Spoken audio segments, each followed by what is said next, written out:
На пожовклой визитной картце с дворянской короной молодый швейцар гостиницы «Версаль» сяк-так прочитал только имя по батьку — Казимир Станиславович.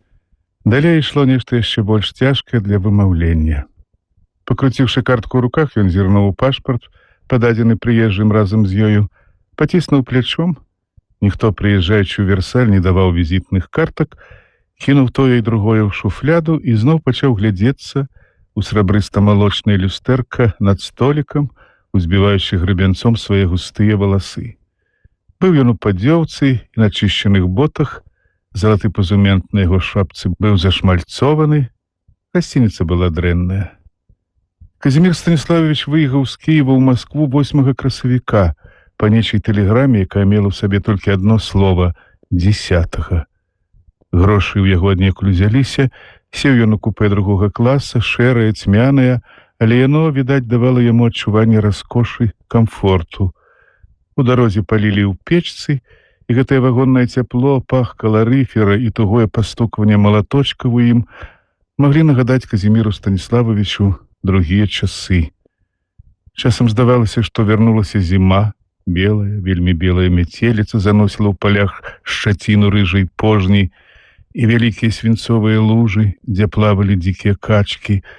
Але мяцеліца гэтая часта і нечакана спынялася, раставала, палі праясніваліся, за воблакамі адчувалася многа святла, і на станцыях чарнелі мокрыя платформы і крычалі ў голых таполях гракі. Казімір Станіславович на кожнай вялікай станцыі выходзіў у буфет, варочаўся ў вагон з газетамі ў руках, але не чытаў іх, а сядзеў і тануў у дыме сваіх тоўстых папярос, якія гарэлі горача з іскрамі, і ні з кім з суседзяў не гаварыў ні слова. На ім было асенняе паліто з аблямованымі кішэнямі, вельмі стары крэпавы цыліндр і новы, але грубы з рынку абутак. Рукі яго, характэрныя рукі прывычнага п'яніцы і даўняга жыхара сутарэнняў, запальваючы запалку, трэсліся. Пра беднасць і п'янства сведчыла і ўсё іншае. Адсутнасць манжэт, заношаны баваўняны каўнерак, старэнькі гальштук, успалены да немагчымага памяты твар, ярка-блакітныя слязлівыя вочы. Глядзеў ён стомлена і пагардліва.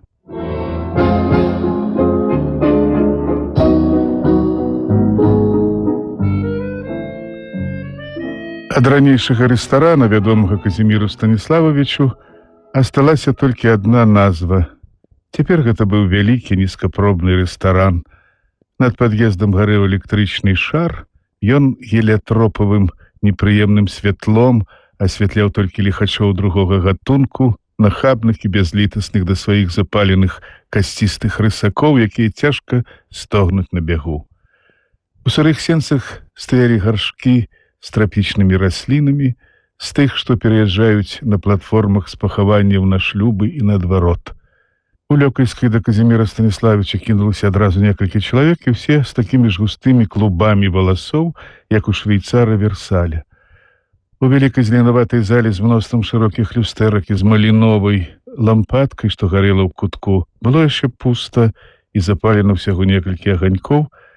Казімір Станіславович доўга сядзеў адзін. Адчувалася, што яшчэ не зусім сцямнеў за вокнамі ў белых шторах доўгі вясновы вечар, чулася з вуліцы цоканне капытоў па бруку, аднастайна пляскаўся сярод залы фантанчык у акварыуме, дзе плавалі аблезлыя залатыя рыбкі, аднекуль знізу скрозь ваду асветленыя. Белы слуга падаў прыбор, хлеб, графінчык халоднай гарэлкі.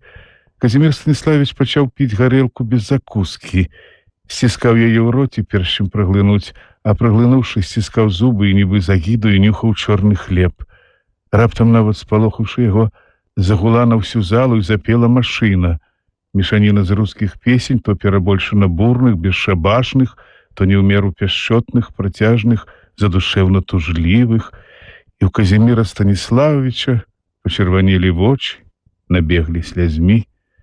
Пасля сівы кучаравы грузін прынёс яму на жалезным пожагу напалову сыры пахучы шашлык з нейкім разбэшчаным форсам зрэзаў мяса на талерку і для большай азіяцкай прастаты уласнаручна пасыпаў цыбулю з соллю і ржавым парашком барбарысу, між тым як машына грымела ў пустой зале, падбіваючы да з'едлівых выгінанняў і падскокванняў. Пасля падавалі Казіміру Станіславовичу ракфор, чырвонае віно, кофе, нарзан, лікёры.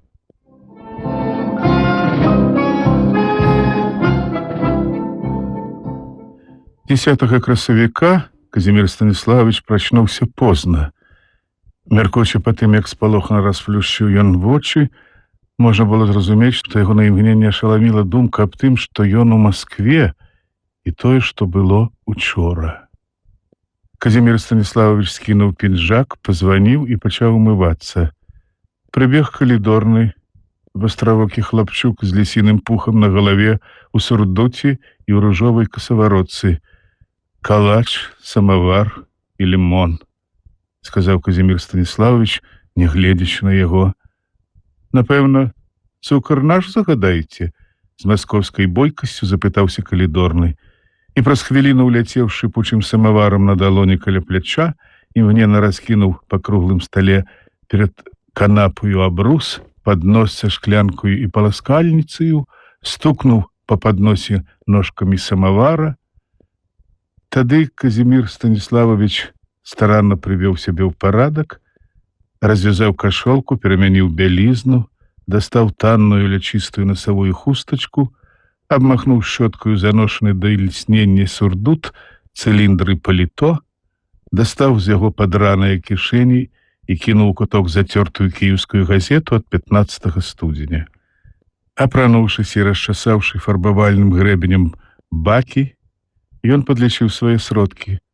У кашельку яго аставалася ўсяго 4 рублі і 7 грыўняў. І выйшаў. Роўна ў 6 ён быў каля нізенькай старадаўняй цэркаўкі на Малчанаўцы. За царкоўную агарожаю дробнаю зелянінаю зеляніла разложыстае дрэва, гулялі дзеці. Усё дрэва трашчала вераб'ямі, паветра было мяккае, зусім летняе, нават пылам пахла па-летняму, і тонка залацілася ўдалечы за дамамі неба над захадам, і адчувалася, што ў свеце ёсць дзесьці радасць, маладосць, шчасце. У царкве ўжо гарэла люстра, і стаяў налой, перад налоем ляжаў дыванок. Казімір Станіславович асцярожна, стараючыся не сапсаваць прычоскі, зняў цыліндр, ступіў у царкву нясмела.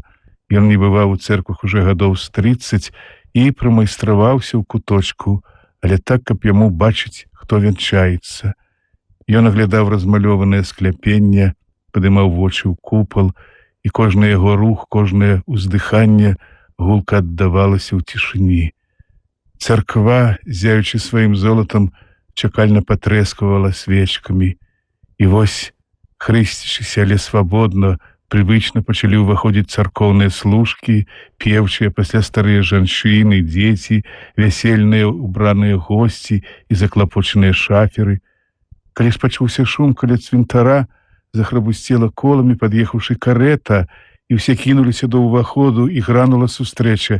«Ідзі, голубіца моя!»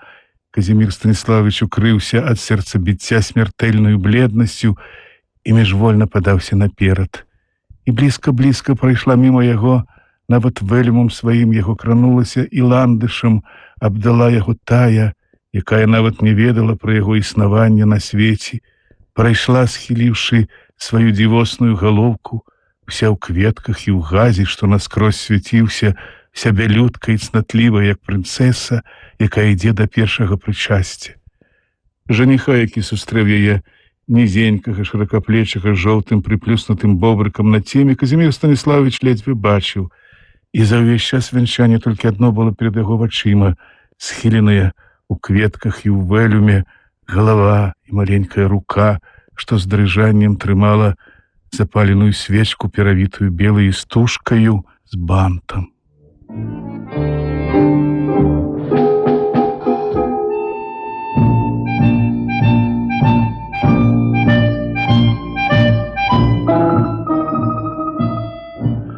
А 10 гадзіне вечара ён быў зноў дома. Усё паліто яго прапахла вясновым паветрам. Пасля таго, як ён, выйшаўшы з царквы, убачыў Ён ледзь вінтара люстраное, у якім адсвечваўся захад шкло карэты, белаатласнай у сярэдзіне, і в апошні раз мільгнуў за гэтым шклом твар тае, якую назаўсёды везлі ад яго некуды. Ён доўга бадзяўся па нейкіх завулках, выходзіў на Навінскі бульвар. Цяпер ён павольна зняў сябе паліто рукамі ў трасучцы, палажыў на стол папяровы мяшочак з 2 зялёнымі гуркамі, для чагосьці купленымі ім з латка ў разносчыка. Ад іх пахла вясною нават праз паперу, і па-вясноваму квола серабрыўся ў верхняе шкло акна красавіцкі месяц, які высока стаяў на яшчэ не сцямнелым небе. Казімір Станіславович запаліў свечку, змрочліва асвятліў свой пусты выпадковы прытулак, сеў на канапу, адчуваючы на твары вечаровую свежасць. Так прасядзеў ён вельмі доўга. Ён не званіў, нічога не патрабаваў, замкнуўся на ключ. Усё гэта здалося падазроным калідорнаму, які бачыў, як ён, шоргаючы нагамі, ўваходзіў у нумар, як вымаў ключ з дзвярэй, каб замкнуцца з сярэдзіны. Калідорны некалькі разоў падкрадаўся на пальчыках да яго дзвярэй і глядзеў у замочную дзірку. Казімір Станіславович сядзеў на канапе і, трасучыся і выціраючы хустачкою твар, плакаў так горка, так моцна. Ноччу ён сарваў шнур законнай шторы і, нічога не бачачы ад слёз, пачаў прывязваць яго да кручка вешалкі. Але дагарэлая свечка жудасна палыхала, па замкнёным на ключ нумары плылі і дрыжалі страшныя цёмныя хвалі. Не, памерці ад свае рукі ён не меў сілы.